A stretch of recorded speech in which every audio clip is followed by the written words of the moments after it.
ಚಿಕ್ಕಬಳ್ಳಾಪುರದಲ್ಲಿ ಯಾವ ಒಳ ಏಟಿನ ಆತಂಕ ಇಲ್ಲ. ಶಿವಶಂಕರ ರೆಡ್ಡಿ ಮೊಯ್ಲಿ ನನ್ನ ಆಯ್ಕೆಗೆ ಬೆಂಬಲವನ್ನ ಕೊಟ್ಟಿದ್ದಾರೆ ಅಂತ ಚಿಕ್ಕಬಳ್ಳಾಪುರ ಕಾಂಗ್ರೆಸ್ನ ಅಭ್ಯರ್ಥಿ ರಕ್ಷಾರಾಮಯ್ಯ ಹೇಳಿಕೆ ಕೊಟ್ಟಿದ್ದಾರೆ. ಚಿಕ್ಕಬಳ್ಳಾಪುರದಲ್ಲಿ ಯಾವ ಒಳ ಏಟಿನ ಆತಂಕ ಸಹ ಇಲ್ಲ ಅಂತ ಹೇಳಿದ್ದಾರೆ. ಬಿಜೆಪಿ ಅಭ್ಯರ್ಥಿ ಸುಧಾಕರ್ಗೆ ಅವರ ಪಕ್ಷದವರೇ ತಿರಸ್ಕರಿಸ್ತಾ ಇದ್ದಾರೆ. ಮೊದಲು ಸುಧಾಕರ್ ಭಿನ್ನಮತ ಸರಿ ಮಾಡಿಕೊಳ್ಳಲಿ. ಕೋಲಾರದ ಬಣ ಜಗಳ ಚಿಕ್ಕಬಳ್ಳಾಪುರಕ್ಕೆ ಎಫೆಕ್ಟ್ ಆಗಲ್ಲ ಅಂತ ಕಾಂಗ್ರೆಸ್ನ ಅಭ್ಯರ್ಥಿ ರಕ್ಷಾರಾಮಯ್ಯ ಹೇಳಿಕೆ ಕೊಟ್ಟಿದ್ದಾರೆ.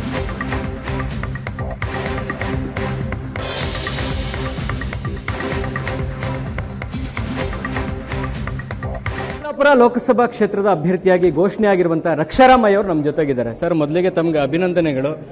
ಕಳೆದ ಬಾರಿ ಕೂಡ ತೀವ್ರ ಪೈಪೋಟಿ ಇತ್ತು ರಕ್ಷಾರಾಮಯ್ಯ ಅವರಿಗೆ ಟಿಕೆಟ್ ಕೊಡಬೇಕು ಅಂತ. ಅಂತಿಮವಾಗಿ ಈ ಬಾರಿ ಸಿಕ್ಕಿದೆ. ಏನು ಮಾನದಂಡ ರಕ್ಷಾರಾಮಯ್ಯ ಅವ್ರನ್ನ ಆಯ್ಕೆ ಮಾಡಿರುವ ಹಿಂದೆ ಇರುವ ಮಾನದಂಡ ಏನು?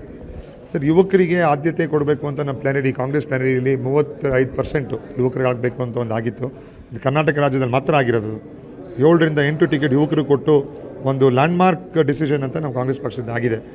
ಯಾಕೆಂದರೆ ಈ ಸಲ ನಮ್ಮ ದೇಶದ ಒಂದು ಪಾಪ್ಯುಲೇಷನ್ ಹೆಂಗಿದ್ದೆವು 50ರಿಂದ 60% ಯುವಕರೇ ಇರೋದು. ಸೊ ಅದಕ್ಕೋಸ್ಕರ ಈ ಕಾಂಗ್ರೆಸ್ ಪಕ್ಷದ ಒಂದು ಡಿಸಿಷನ್ ಆಗಿದೆ ಇಲ್ಲಿ ಇವತ್ತು. ಸರ್, ಈಗ ಪ್ರಬಲವಾದಂಥ ಆಕಾಂಕ್ಷಿಗಳಿದ್ರು ನಿಮ್ಮಲ್ಲಿ. ಮಾಜಿ CM ಇದ್ದಾರೆ, ಮಾಜಿ ಸಚಿವರಿದ್ದರು. ಅವ್ರನ್ನೆಲ್ಲ ಬಿಟ್ಟು ನಿಮ್ಮನ್ನು ವಿಶ್ವಾಸ ಇಟ್ಟು ಆಯ್ಕೆ ಮಾಡಿದ್ದಾರೆ. ಈ ಆಯ್ಕೆ ಹಿಂದೆ ಮುಖ್ಯಮಂತ್ರಿ ಸಿದ್ದರಾಮಯ್ಯನವ್ರ ಪಾತ್ರ ಬಹಳ ದೊಡ್ಡದಿದೆ ಅನ್ನೋ ಚರ್ಚೆ ಇದೆ. ತಮ್ಮ ಅಭಿಪ್ರಾಯ? ಸರಿ, ಪ್ರತಿ ನಮ್ಮ ಕಾಂಗ್ರೆಸ್ ನಾಯಕರದ್ದು ಕೈವಾಡ ಇದರಲ್ಲಿತ್ತು. ಖರ್ಗೆ ಸಾಹೇಬ್ರಿರಲಿ, ಸಿದ್ದರಾಮಯ್ಯ ಸಾಹೇಬ್ರಿರಲಿ, DK ಸಾಹೇಬ್ರಿರಲಿ, ಪ್ರತಿಯೊಬ್ಬರು ನಮ್ಮ ಮಿನಿಸ್ಟ್ರಿ ಇನ್ಚಾರ್ಜ್ಗಳಿರಲಿ ಎಲ್ಲ. ಈಗ ಒಂದು ಡಿಸಿಷನ್ ಅಂದರೆ ಮೊಯ್ಲಿ ಸಾಹೇಬರು ಮತ್ತು ಶಿವಶಂಕರ ರೆಡ್ಡಿ ಸರ್ ಅವರ ಒಂದು ಒಪಿನಿಯನ್ನು ಇದರಲ್ಲಿದೆ. ಯಾಕಂದರೆ ಎಲ್ಲರನ್ನೂ ರೂಮಲ್ಲಿ ಮಾತಾಡಿಸಿ ಈ ಡಿಸಿಷನ್ ಆಗಬೇಕು, ಪಕ್ಷಕ್ಕೆ ಒಳ್ಳೆಯದಾಗುತ್ತೆ ಅಂತ ಹೇಳಿದ ಮೇಲೆ ಡೆಲ್ಲಿಯಿಂದ ಈ ಡಿಸಿಷನ್ ಬಂದಿರೋದು. ಈಗ ಶಿವಶಂಕರ ರೆಡ್ಡಿ ಅವರು ಮೊದಲೇ ಹೇಳ್ಬಿಟ್ಟು ನನಗೆ ಟಿಕೆಟ್ ಕೊಡದೇ ಇದ್ದರೆ ನಾನು ರಾಜೀನಾಮೆ ಕೊಡ್ತೀನಿ ಅಂತ ಮಲ್ಲಿಕಾರ್ಜುನ್ ಖರ್ಗೆ ಅವ್ರನ್ನ ಕೂಡ ಅವರು ಭೇಟಿ ಮಾಡಿದರು. ಸೊ ಈ ಎಲ್ಲ ನಾಯಕರನ್ನು ವಿಶ್ವಾಸಕ್ಕೆ ತೆಗೆದುಕೊಂಡು ಹೋಗುವಂಥದ್ದು ನಿಮಗೆ ಎಷ್ಟು ಚಾಲೆಂಜ್ ಇದೆ? ಅದು ಚಾಲೆಂಜಿಂಗ್ ಅಂತ ನಂಗೆ ಅನಿಸಲ್ಲ. ಯಾಕಂದರೆ ಸಾಹೇಬ್ರ ಒಂದು ಗೈಡೆನ್ಸಲ್ಲಿ, ಶಿವಶಂಕರ ರೆಡ್ಡಿ ಸಾಹೇಬ್ರ ಗೈಡೆನ್ಸಲ್ಲಿ ನಾವು ಪ್ರೋಗ್ರಾಮ್ಗಳು ಮಾಡ್ಕೊಂಡು ಬಂದಿದ್ದೀವಿ, ಮುಂದೆನೂ ಮಾಡ್ಕೊಂಬರ್ತೀವಿ.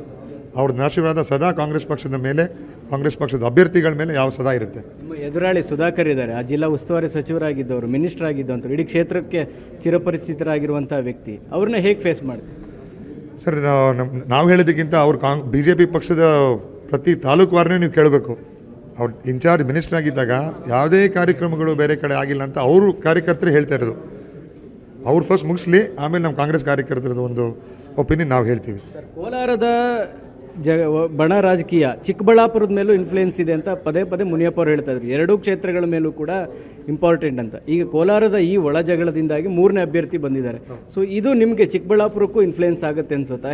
ನೀವು ಯಾವ ರೀತಿ? ಅದು ಕಾಂಗ್ರೆಸ್ ಪಾರ್ಟಿ ಪಕ್ಷದ ಹೈಕಮಾಂಡ್ ಡಿಸಿಷನ್. ಅದು ಎಲ್ಲ MLAಗಳು ಅವ್ರಿಗೂ ಕೆಲಸ ಮಾಡ್ತಾರೆ, ನಮಗೂ ಕೆಲಸ ಮಾಡ್ತಾರೆ. ಚಿಕ್ಕಬಳ್ಳಾಪುರದ ಬಗ್ಗೆ ರಕ್ಷಾರಾಮಯ್ಯ ಅವ್ರ ಕಲ್ಪನೆ ಏನಿದೆ ಅಂತ? ಸಾಕಷ್ಟು ವರ್ಷಗಳಿಂದ ಅಲ್ಲಿ ಓಡಾಡ್ತಾ ಇದ್ದೀರಿ. ಏನು ಕಲ್ಪನೆ ಇಟ್ಕೊಂಡು ಕೆಲಸ ಮಾಡಬೇಕು ಅಂತ ಹೇಳಿದಾಗ ನಾವು 100% ಡಯಾಬಿಟೀಸ್ ಫ್ರೀ ಚಿಕ್ಕಬಳ್ಳಾಪುರ ಮಾಡಬೇಕು. 100% ಲಿಟ್ರೇಟ್ ಡಿಸ್ಟ್ರಿಕ್ಟ್ ಚಿಕ್ಕಬಳ್ಳಾಪುರ ಆಗಬೇಕು. ಯಾಕೆಂದರೆ ಲಿಟ್ರಸಿ ರೇಟ್ ಸ್ವಲ್ಪ ಕಮ್ಮಿ ಇದೆ ಅಲ್ಲಿ. ಅದನ್ನು ಮುಂದೆ ಇಟ್ಕೊಂಡು ನಮ್ಮ ಎಲ್ಲ ಕಾರ್ಯಕ್ರಮಗಳು ಎಜುಕೇಷನ್ ಮತ್ತು ಹೆಲ್ತ್ ಮೇಲೆ ಫೋಕಸ್ ಮಾಡಿ ಈ ಕಾರ್ಯಕ್ರಮಗಳು ಜನಕ್ಕೆ ತಲುಪಬೇಕು. ಯಾಕೆಂದರೆ ಸ್ವಲ್ಪ ತೀವ್ರ ರೂರಲ್ ಕ್ಷೇತ್ರಗಳಿದೆ, ಬಾಗೇಪಲ್ಲಿ ಇರ್ಬೋದು, ಸ್ವಲ್ಪ ಗೌರಿಬಿದನೂರು ಇರ್ಬೋದು. ಈ ಕ್ಷೇತ್ರಗಳಿಗೆ ಹೆಲ್ತ್ ಸೆಂಟರ್ಸು, ಹಾಸ್ಪಿಟಲ್ಗಳು, ಕಾಲೇಜ್ಗಳು, ಪಬ್ಲಿಕ್ ಸೆಕ್ಟರ್ ಇರ್ಬೋದು, ಪ್ರೈವೇಟ್ ಸೆಕ್ಟರ್ ಇರ್ಬೋದು ಜಾಸ್ತಿ ಮಾಡಬೇಕು ಅಂತ ನಮ್ಮೊಂದು ವಿಷನ್ ಇದೆ. ರಕ್ಷಾರಾಮಯ್ಯ ಅವರಿಗೆ ಒಳೇಟಿನ ಆತಂಕ ಇದೆ. ಯಾಕಂದರೆ 16ನೇ ತಾರೀಕು ಬರೆದಿದ್ದಂಥ ಲೆಟ್ರು ಮೊನ್ನೆ ಬಹಿರಂಗ ಆಯಿತು. MLAಗಳು ಯಾರು ಕೂಡ ನಿಮ್ಮ ಹೆಸರು ಒಪ್ಪಲಿಲ್ಲ ಅಂತ.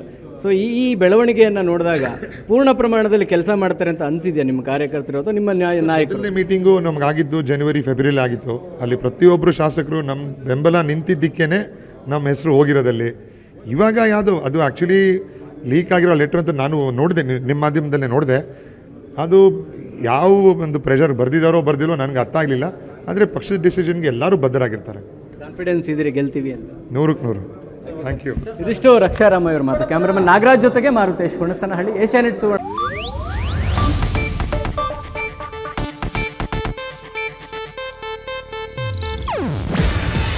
ಇದು ಏಷ್ಯಾನೆಟ್ ನ್ಯೂಸ್ ನೆಟ್ವರ್ಕ್ ಪ್ರಸ್ತುತಿ. ನೀವು ನೋಡ್ತಿದ್ದೀರಾ ಏಷ್ಯಾನೆಟ್ ಸುವರ್ಣ ನ್ಯೂಸ್.